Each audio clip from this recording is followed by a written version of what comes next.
Israel और Palestine के वार को देखकर ऐसा लग रहा है कि हम वर्ल्ड वॉर 3 में दाखिल हो रहे हैं। हमास की तरफ से स्टार्ट की गई इस वार से इसराइल को मौका मिल चुका है अपनी बदमाशी जाहिर करने का, लेकिन इसराइल की ताकत के इस्तेमाल की वजह से ईरान और लिबनान इस जंग में दाखिल होने लगे हैं, जिसकी वजह से अमेरिका ने ईरान को धमकी दी है कि वो इसराइल से दूर रहे। और हमास के इस अटैक की वजह से अब दुनिया के तमाम एटॉमिक पावर्स इस जंग में इन्वॉल्व हो रहे हैं। देखा जाए इसराइल 56 ईयर से अपनी जिद और बदमाशी की वजह से पैलेस्टीनियंस का खून बहा रहा है। हजारों मासूम पैलेस्टीनियंस अब तक अपनी जानें गंवा चुके हैं, लेकिन अब इसराइल ने तमाम लिमिट्स को क्रॉस कर दिया है, जिसकी वजह से ये कॉन्फ्लिक्ट अब पैलेस्टाइन और इसराइल के बीच में नहीं रहा। खैर ये इशू शुरू से दो कंट्रीज का नहीं था, बल्कि ये मामला दो रिलीजन्स का है जो अब बहुत बिगड़ चुका है, सिर्फ और सिर्फ इसराइल की जिद, बदमाशी और इसकी ज्यादती की वजह से। क्योंकि कुछ मुस्लिम कंट्रीज जैसे कि पाकिस्तान, अरब नेशन, ईरान, इराक वगैरह पैलेस्टाइन के साथ हैं, और दूसरी तरफ देखा जाए तो यूएसए, यूके, फ्रांस, कनाडा और कई यूरोपियन कंट्री भी इसराइल के साथ हैं। बात यहाँ पर इसराइल और पैलेस्टाइन पर ही नहीं खत्म होती, क्योंकि जो कंट्रीज पैलेस्टाइन और इसराइल का साथ देंगी,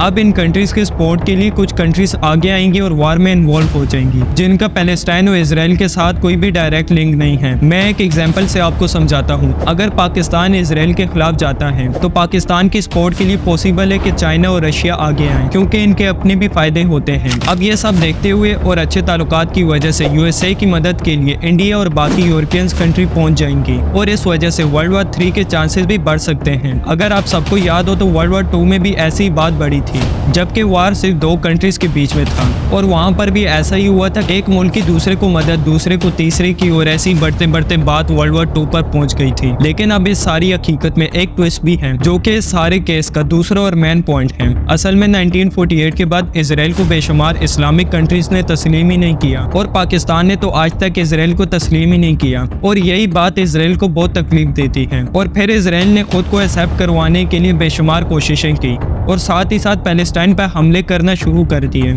जिसकी वजह से आहिस्ता आहिस्ता इसराइल पैलेस्टाइन पर कब्जा करता गया, और 1967 तक इसराइल ने पैलेस्टाइन के 85% एरिया पर कब्जा कर लिया, जो कि आज तक मौजूद है, और 10 to 15% एरिया अब भी पैलेस्टाइन के पास मौजूद है, जिसमें 25 मील पर फैली एक गजा की पट्टी है, और कुछ एरिया में वेस्ट बैंक वाले हिस्से हैं। अब देखा जाए तो इसराइल का सारा बिजनेस पूरी दुनिया में फैला हुआ है, और इसकी वर्ल्ड वाइड एक्सेप्टेंस ना होने की वजह से भी इसराइल को तकलीफ होती है। रिसेंटली जो हमास ने अटैक इसराइल पर किया था, इसमें कई लोगों का यह भी मानना कि ये अटैक इसराइल ने खुद करवाया हो, क्योंकि इसमें इसराइल के दो फायदे हैं। पहला ये कि इसराइल अब डिफेंडिंग पोजीशन में आकर हमास पर अटैक करेगा और गजा को बिल्कुल खत्म कर देगा, और ऐसा इसराइल कर भी रहा है। फिर इसी तरह सारे पैलेस्टाइन पर कब्जा करके वो सारे का सारा एरिया अपने कब्जे में ले लेगा। दूसरा फायदा इसराइल का ये कि यूनाइटेड नेशन की इन्वॉल्वमेंट से जंग को रोक दिया जाएगा, लेकिन इस शर्त पर कि मुस्लिम ममालिक भी इसराइल को तस्लीम कर ले, जो मजबूरन मुस्लिम कंट्रीज को करना पड़ेगा। अब यहाँ पर इसराइली का फायदा है, लेकिन वो भूल चुका है कि रिजल्ट पूरी तरह से अलग भी हो सकता है, क्योंकि अगर ये इशू यहाँ पर ना रुका तो वर्ल्ड वॉर 3 पर खत्म होगा,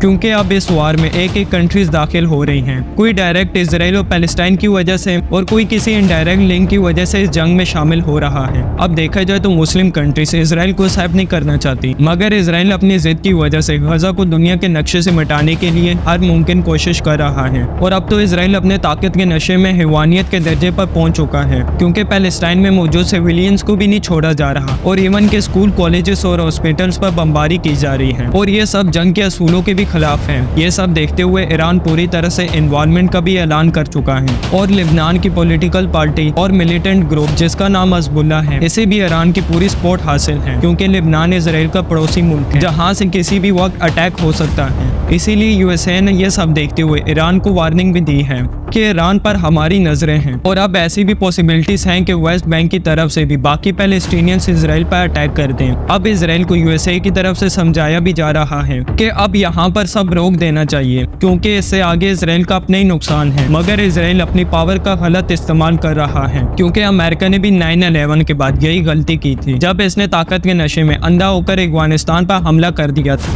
और ये सोचा था कि 1-2 हफ्ते में अफगानिस्तान पर पूरा कब्जा कर लेंगे। लेकिन तकरीबन 2 डिकेड्स की नाकामी के बाद खाली हाथ शर्मिंदा होकर वापस आना पड़ा। इसमें अमेरिका का अरबों डॉलर्स का नुकसान हुआ, क्योंकि अमेरिका इस जंग में टेक्नोलॉजी का यूज कर रहा था, और अफगानिस्तान इस जंग में मैन पावर का इस्तेमाल कर रहा था। तकरीबन सेम केस इसराइल और पैलेस्टाइन का भी है, लेकिन इसराइल जंगबंदी के लिए बिल्कुल भी तैयार नहीं है। अगर पैलेस्टाइन और इसराइल की वजह से ईरान और यूएसए में कॉन्फ्लिक्ट हुआ तो पाकिस्तान और अरब नेशन ज्यादा वक्त नहीं लगाएंगे ईरान को सपोर्ट करने में। और दूसरी तरफ से इंडिया और यूरोप पूरी तरह से अमेरिका की मदद के लिए तैयार बैठे हैं। जहां तक बात है चाइना और रशिया की, वो तो पहले से तैयार बैठे हैं क्योंकि रशिया का यूएसए के साथ पुराना कॉन्फ्लिक्ट है, जहां अब इससे बदला लेने के लिए ये सही मौका है। मौजूदा हालात के मुताबिक पैलेस्टाइन में हजारों लोग इसराइल की फजाई ताकत का निशाना बन चुके हैं और इसके साथ साथ सैकड़ों बिल्डिंग्स भी तबाह हो चुकी हैं। पैलेस्टाइन में जिंदा रहने के लिए तमाम तर जरूरी फैसिलिटीज भी खत्म हो चुकी हैं। इन सारी कंडीशन को सामने रखते हुए पैलेस्टाइन की तबाही के बाद सारी दुनिया एक शदीद खतरे की लपेट में है। इन तमाम फैक्ट्स को जानने के बाद आपके क्या ख्यालात हैं, हमें कमेंट बॉक्स में अपनी राय जरूर दीजिएगा। तो दोस्तों आज के लिए इतनी, मिलते हैं नेक्स्ट वीडियो में, तब तक के लिए अल्लाह हाफिज़ एंड थैंक्स फॉर वॉचिंग।